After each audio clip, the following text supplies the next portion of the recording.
Hello नमस्कार good morning. तर सकाळी सकाळी बघा किती छान ऊन पडलेलं आहे। आज पाऊस न येण्याची शक्यता वाटते, पण काही सांगू शकत नाही दुपारपर्यंत काय होईल, कारण काल 2-3 दिवस झाले खूप पाऊस पडतोय। तर सकाळची माझी सुरुवात टिफिन बनवून झालेलं आहे आणि हे आहे माझं घर छोटंसं आणि आत आहे किचन आणि हे आहे दरवाजा ह्याचा आत येण्याचा। आणि तर चला, काल भाज्या आणल्या होत्या, ऑनलाईन ऑर्डर केल्या होत्या। भाज्या खूप महाग पडतात ऑनलाईन भाज्या। तर बघा, तुम्हाला परवडत असेल तर घ्या, नाही तर नका घेऊ। तर इथे चहा ठेवलेला आहे, आंघोळ वगैरे झालेली आहे माझी, चहा उकळते मस्त असा कडक। मी गॅस बंद करते आता। आणि पाणी आलं होतं, पाणी वगैरे भरून झालेलं आहे आणि कपडे जमा केलेत वॉशिंग मशीनमध्ये। आता थोड्या वेळाने मी लावणार आहे ते। तर तुमचा चहा वगैरे झाला की नाही, नाश्ता झाला की नाही, ते मला नक्की कमेंटमध्ये सांगा। आणि नवीन असेल तर चॅनलला सबस्क्राईब करायला विसरू नका, लाईक करा, शेअर करा। आणि घर सगळं आवरून झालं, माझं काम पण आवरून झालं। म्हटलं स्वतःला पण थोडंसं आवरावं, म्हणून थोडासा मी मेकअप करते इथे आता। आणि मला एक ब्लाऊज छान नवीन, जो आता स्लीव चालले ना ट्रेंडिंगमध्ये, तसा एक मला ब्लाऊज शिवायचा आहे। तर मी तुमच्याबरोबर ते नक्की शेअर करत आहे। तर तुम्ही व्हिडिओ नक्की बघा पूर्ण, तर तुम्हाला समजेल। तर काय ना, जे आपलं स्वतःचं असतं ते स्वतःचंच असतं आणि रेंटवरचं घर ते रेंटवरच असतं।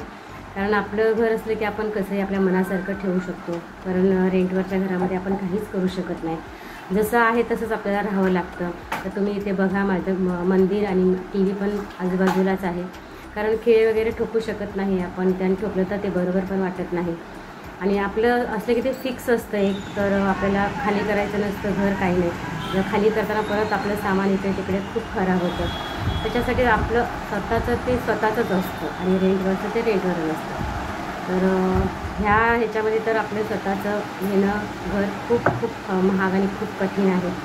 एकटं जर कमवणार असेल तर ते शक्यच होत नाही, तर त्याला पेमेंट पण तसा पाहिजे असतो, तेव्हा ते आपलं कुठं स्वतःचं घर होतं, नाहीतर नाहीच। नाही तर आयुष्य आपलं पूर्ण रेंटवरच्या घरावरच निघून जातं। तर चला असो, तर इथे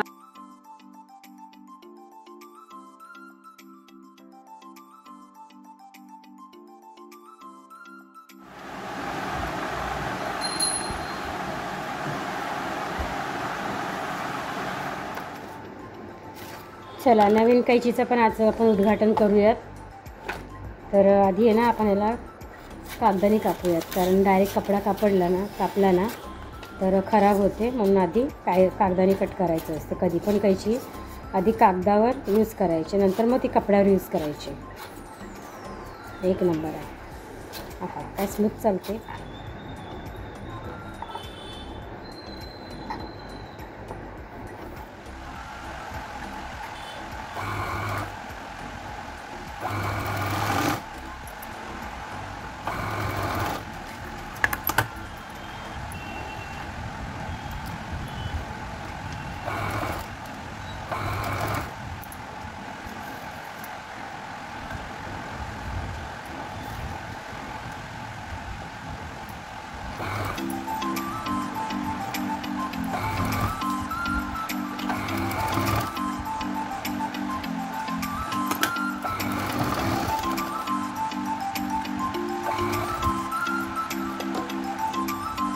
खूपच ट्रेंडमध्ये चाललेल्या स्लीवची डिझाईन तुमच्याबरोबर शेअर करावी अशी मला वाटली। तर तुम्ही व्हिडिओ पूर्ण बघा आणि तुम्हाला डिझाईन कशी वाटली माझ्या ब्लाऊजची ती मला तुम्ही सांगा। तर चला,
ब्लाऊज इथं माझा कंप्लीट झालेला आहे. पूर्ण त्याचे हुक आय करून झालेले आहेत आणि स्लीव्ज कसे वाटले आहेत ते तुम्ही मला नक्की सांगा. तर हे मी तुम्हाला ह्याच साडीवर घालून दाखवणार आहे. तर माझा व्हिडिओ तुम्हाला कसा वाटला ते मला कमेंटमध्ये सांगा.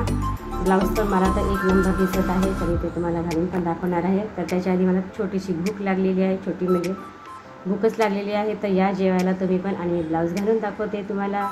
तर अजून अशाच छान छान व्हिडिओसाठी चॅनलला सबस्क्राईब करायला विसरू नका आणि ब्लाऊजची डिझाईन तुम्हाला कशी वाटली ते मला नक्की कमेंट करून सांगा. चलो बाय.